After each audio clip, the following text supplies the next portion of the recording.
be all right with that? I mean, might miss Miami Vice. Nope. Summer. Reruns. I'm all set. Great. It's ironic that she's, you know, sort of in love with the wrong man. Did you know that Glenn was the right one? The right one. I always just envisioned the right one being someone I could see myself growing old with. Yeah. The cast of The Wedding Singer couldn't get away from the fashions of the 1980s, revived by wardrobe designer Mona May. I have so much fun with clothes. I mean, the 80s were like high times, you know, having fun and going to clubs. And so that was what we brought to the movie. I mean, I think it's fun and crazy, but it's very real at the same time. You know, everybody can kind of recognize their own little character in there. She got the 80s job done, I'll tell you that much. She showed up in this badass red Eldorado every day, and I was like, nice LD, Mona May. Said, never mind that. Whether you get a load of this jacket you got to wear. She did a great job. The wardrobe is its own character, and she really creates that. But Mona's task to recreate the 80s was a collaborative effort with director Frank Coraci. The whole motif for the movie was colors. I'm like, I want the experience of this movie. You walk out and you thought you were in the 80s, and part of that, I think, happened from the wardrobe, the hair, and then the color palette was all these inorganic colors. We all know them, the scary colors. We can't look at them now. You know, the neon, the pink, the fuchsia, the horrible, you know, acid green. I was an 80s kid. I was like a new wave 80s kid. I had the bouffant kind of Stray Cats haircut. I had, you know, the parachute pants. I was a goofball new wave kid. And so we connected. It was a fantastic relationship. You know, I loved the preparations for the movie. We spent a lot of time together, you know, looking through magazines, looking through videos. I mean, it was just, you know, it was a lot of fun. A lot of that fun went into the wardrobe for Christine Taylor's character, Holly. Christine made a name for herself as Marcia in the Brady Bunch movie. Now, in The Wedding Singer, it's goodbye, Marcia, hello, Madonna.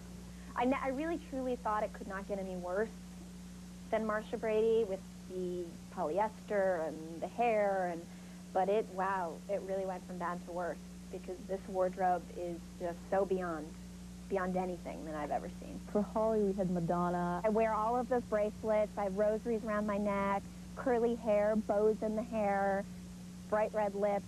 But there's always one fashion victim in the bunch. I am just a walking ad for the 80s. I have I have shoulder pads, sleeveless shirts, mesh, parachute pants, everything. Pinky rings, earrings, any crazy thing anyone ever saw in the 80s, they gave to me. He really tried to be very hip, but he couldn't really manage well. What do you think of the jacket? I don't know, man. I would lose that glove. You look nuts. Michael Jackson jacket and the glove and, you know, horrible kind of pattern on his shirt. It's just, you know, we were really laughing when we were putting his clothes together. I remember when, you know, I wore that Michael Jackson jacket. I didn't. Don't tell anyone. You know what? I went home to get some of my 80s gear, and I'm like, where is it? Where is it? Sorry, Adam, but it looks like Mona's raided your closet.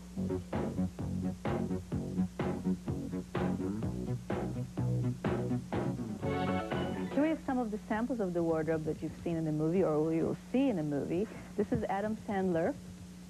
This was his stage jacket that he wore, kind of 50s influence, Brat Pack, you know, being hip. Ooh. Here's a Drew Barrymore, one of the costumes.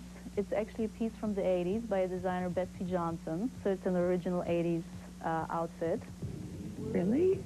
This was the uniform that they wore at work, their little waitress outfit, very sexy, that Holly always wore with the bustiers and lots of jewelry and big hair and stockings and high heels.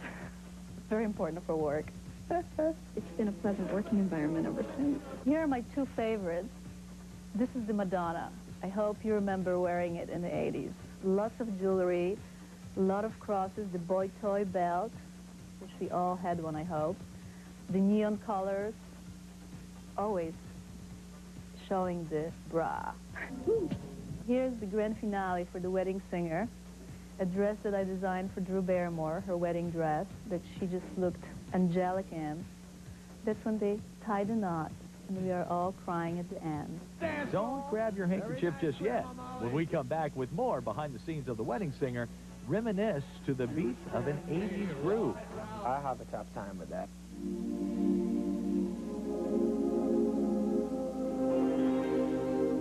Tonight, E solves another case of television. I was going to say G, but I forgot it's only one E.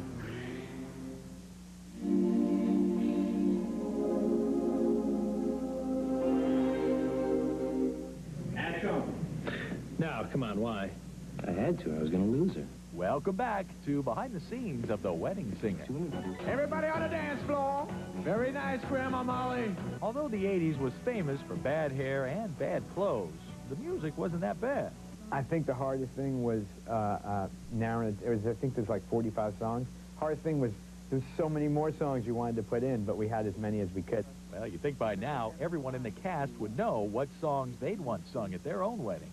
Just side one of Revolver. No. Let's see. I don't know. I Walk the Line by Johnny Cash. I've always loved the song, and it's a very, like, old classic song, but Moon River, I think, is, like, the prettiest song in the world. I have a tough time with that. I like Moon River. That's a beautiful song. A lot of that other crazy 80s new wave stuff, because I like when everyone dances like this. I know all my friends will dance like that at my wedding. Or That's How Strong My Love Is by Otis Redding. You know what's a nice song? Just Between You and Me, April Wine. It was in the 80s. Remember that one? Kind of made me feel good. You know that song in the movie, That's All, that Adam sings? And the only high... That magazine one. Yeah, but they say, like, if you go on a date with somebody who wants that he's your boyfriend, I would argue you'd be in the fucking, you know... Well, thank you for this time. I appreciate this, Courtney. That's very nice of you. Did you really give Eric the thing? I did. I will give Eric the magazine, and I did give him the video. No, he's got the magazine. Oh, finally! I sent one of your assistants some money to go down to Playmates and get me that, because it's the back. I saw the back in some tabloid. Courtney, I've been eating a lot of cheese lately. Is that bad? I love cheese. Depends if you want to lose weight. Okay, see you guys later. Doot-doo-doo-doo-doo. But we're not finished here. We have Eric. You are Eric, we gotta get to finish. What is going on there? Can we just explain? Picking my butt. It's a human factor. You filmed the Amy Fisher story, speaking about picking butts in Vancouver. Do you remember anything about that? You did some bed scenes with a local VJ called Terry David Mulligan. Do you remember that at all? I had a couple scenes with a couple boys. They just work, you know? I meant your body double. I meant the body double for you. Body double was doing a hell of a lot more fucking bed thingy than I was, and they released it and said it was me, and it wasn't, because I wouldn't do that. So how did you get into those clubs when you were like 8 years old? I read the story. I read Little Girl Lost. Got it for $1. Actually, they had it at the front of the place. How did you get in those clubs when you're 8? When you're 8, and like, really... Obviously, you didn't read the book then. No, well, you didn't reveal too much in the book. No, did you, Drew Barrymore? I was looking for some good... need to reveal. In what? Yeah, Eric knows all my deepest stuff. Because, like, in the book, like, it just sort of said, you know, they let you in nice too, but there was not too much dirt in there. But they did